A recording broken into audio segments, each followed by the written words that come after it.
Le garçon vient à peine de glisser la main dans sa poche, un instant suspendu, presque irréel. Puis il en sort une arme, et l'instant d'après, tout bascule. Ce garçon, qui tu sens jamais cligner des yeux, s'appelle Xiao Duzi.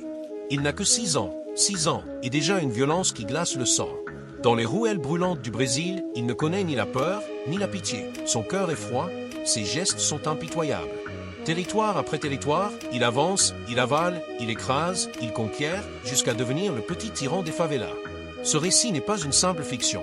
C'est une histoire inspirée de faits réels, une plongée dans les années 60 et 70, là où, dans les rues de Rio de Janeiro, les gangs s'entretuent dans une violence brute et incontrôlable, et au centre de ce chaos, Xiao Duzi. Autour de lui gravitent 3 figures, 3 frères, Amao, Agia et Ade, qui forment ensemble un gang nommé les 3 généraux, et dans leur ombre, un autre enfant, fidèle et silencieux, Benny. Leur quotidien est simple, voler, piller, attaquer, encore et encore, jusqu'à ce que leur nom devienne une menace dans tout le quartier. Un jour, une opportunité surgit. Un camion chargé de bonbonnes de gaz passe devant eux, un regard suffit, les visages se couvrent, les armes sortent, le camion est stoppé net, le chauffeur arraché de sa cabine. Ne faites pas ça, mais c'est déjà trop tard. À l'intérieur, une découverte inattendue, une richesse immense, et Xiao Duzi explose, sa colère éclate, il se déchaîne sur le chauffeur sans retenue, sans limite. Soudain, des sirènes, la police, non, pire, les médias.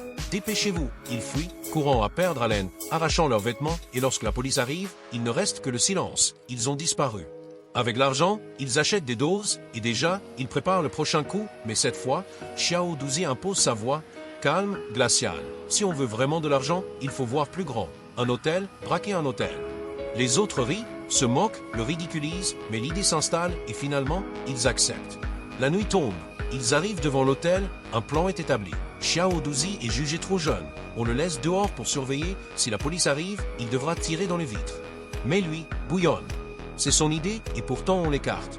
Alors, au moment précis où les 3 entrent dans l'hôtel, un coup de feu éclate, les vitres explosent, paniqués, ils croient à une descente de police et prennent la fuite. Et là, dans le silence revenu, Xiao Duzi entre à son tour.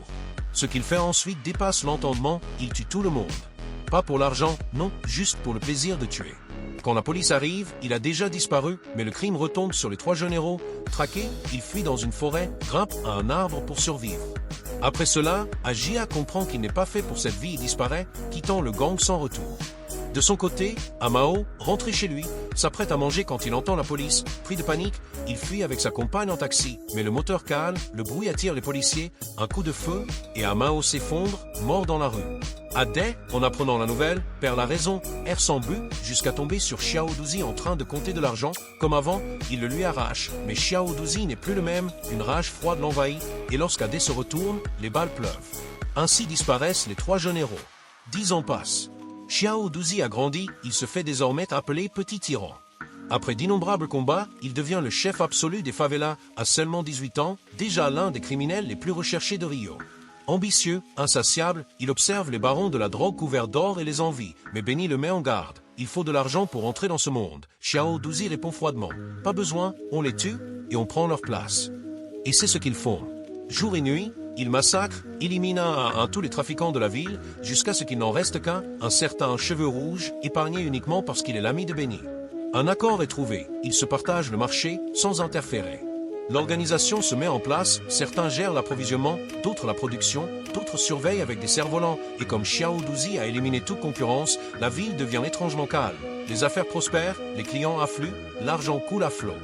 Benny, enrichi, tombe amoureux, veut quitter ce monde, trouver une vie paisible. Xiao Duzi, lui, ne pense qu'à conquérir davantage, notamment le territoire de Cheveux Rouges.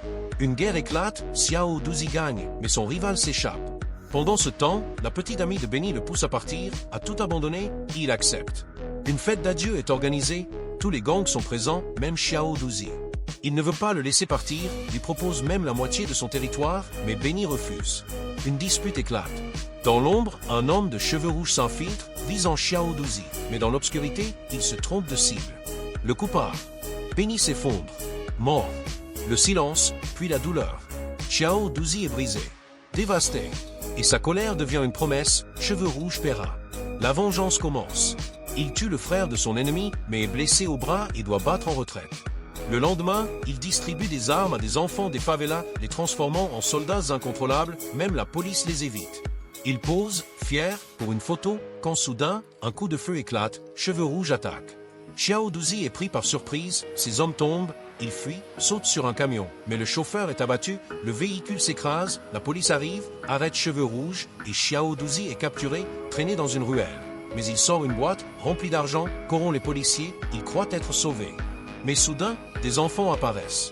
Ces anciens soldats. Ils tentent de leur donner des ordres, mais ils n'ont plus peur. Plus de maîtres, plus de règles. Et dans une dernière rafale, Xiao Duzi s'effondre, criblé de balles, tué par ceux qui l'avaient...